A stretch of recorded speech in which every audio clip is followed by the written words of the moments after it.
Kata kurikulum berasal dari bahasa Yunani, yaitu kurer, yang berarti jarak tempuh lari, mulai dari start hingga finish.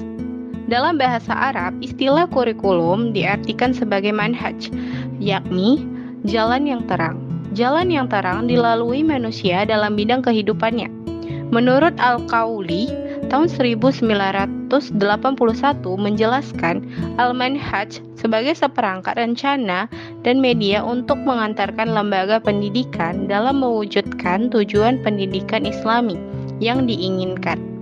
Sebagai aktivitas yang bergerak dalam proses pembinaan kepribadian Muslim, maka pendidikan Islam memerlukan asas dan dasar yang dijadikan sebagai landasan kerja.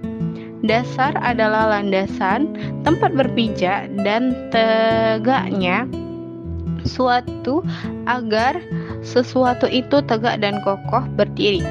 Dasar suatu bangunan adalah pondasi untuk menjadi bangunan itu. Adapun kurikulum menurut para ahli, yang pertama menurut Nasution tahun 1982 hanya terbatas pengetahuan yang dikemukakan oleh pendidikan atau sekolah dalam bentuk mata pelajaran. Yang kedua menurut Kamil dan Sarhan tahun 1968 yaitu menekankan pada jumlah pengalaman pendidikan, budaya sosial, olahraga, dan seni yang disediakan oleh sekolah untuk peserta didik. Yang ketiga, menurut Saylor dan Alexander tahun 1966, segala usaha sekolah atau perguruan tinggi yang bisa menghasilkan atau menimbulkan hasil belajar yang dikehendaki.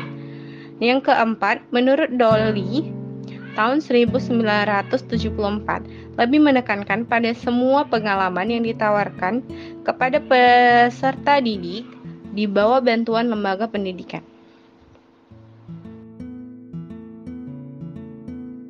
Terdapat 5 fungsi dalam kurikulum pendidikan Islam. Yang pertama, fungsi penyesuaian, yaitu mampu menyesuaikan dirinya dengan lingkungan, baik lingkungan fisik maupun lingkungan sosial. Yang kedua, fungsi diferensiasi adalah alat pendidikan yang mampu untuk mempersiapkan siswa untuk melanjutkan studi ke jenjang yang lebih tinggi.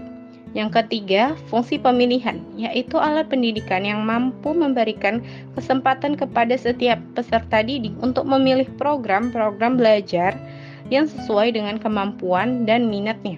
Yang keempat, fungsi integrasi, yaitu mampu menghasilkan pribadi yang utuh kepada peserta didik yang pada dasarnya merupakan anggota dan bagian integral dari masyarakat. Yang kelima, fungsi diagnostik, merupakan alat pendidikan yang mampu membantu dan mengarahkan siswa untuk dapat memahami dan menekankan kekuatan atau potensi serta kelemahan yang dimilikinya.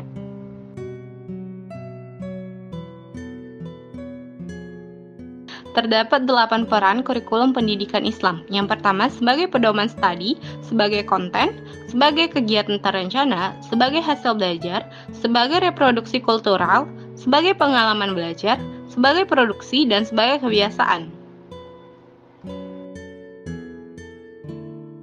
Dasar-dasar kurikulum pendidikan Islam terbagi menjadi 2 faktor, yaitu faktor internal yang terdiri atas dasar psikologis, sosiologis, dan fisiologis. Faktor eksternal diantaranya dasar agama, dasar falsafah, dasar organisatoris, dasar psikologis, dasar sosial, dan lain-lainnya.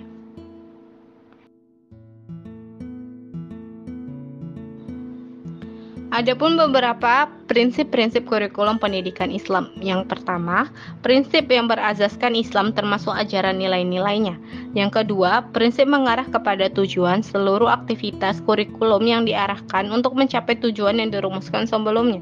Yang ketiga, prinsip integritas antara mata pelajaran, pengalaman-pengalaman dan aktivitas yang terkandung dalam kurikulum. Yang keempat, prinsip relevansi adalah adanya kesesuaian pendidikan dalam lingkungan hidup peserta didik yang untuk memenuhi tuntutan pekerjaan. Yang kelima, prinsip fleksibilitas adalah terdapat ruang gerak untuk memberikan sedikit kebebasan dalam bertindak, baik yang berorientasi pada fleksibilitas pemilihan program pendidikan maupun yang mengembangkan program pendidikan. Yang keenam, terdapat prinsip integritas adalah kurikulum tersebut dapat menghasilkan manusia seutuhnya. Manusia yang mampu mengintegritasikan antara fakultas zikir dengan fakultas fikir, serta manusia yang dapat menyelaraskan struktur kehidupan dunia maupun struktur kehidupan akhirat. Yang ketujuh, terdapat prinsip efisien adalah agar kurikulum dapat mendayagunakan waktu, tenaga, dana, dan sumber lainnya secara cermat, tepat, dan memadai dalam memenuhi harapan-harapan yang telah ditentukan. Yang kedelapan, prinsip kontinuitas dan kemitraan adalah bagaimana susunan kurikulum yang terdiri dari bagian yang berkelanjutan dengan kaitan-kaitan kurikulum lainnya, baik secara vertikal maupun horizontal. Yang kesembilan, prinsip individualisme adalah bagaimana kurikulum memperhatikan perbedaan pembawaan dan lingkungan anak pada umumnya yang meliputi seluruh aspek pribadi peserta didik, seperti perbedaan jasmani, watak, inteligensi, bakat, serta kelebihan dan kekurangannya. Yang ke-10, prinsip kesamaan memperoleh kesempatan dan demokrasi adalah bagaimana kurikulum dapat memperdayakan semua peserta didik untuk memperoleh pengetahuan, keterampilan, dan sikap yang sangat diutamakan seluruh peserta didik dari berbagai kelompok. Setiap kelompok yang kurang beruntung secara ekonomi dan sosial yang memerlukan bantuan khusus, berbakat, dan unggul berhak menerima pendidikan yang tepat sesuai dengan kemampuan dan kecerdasannya.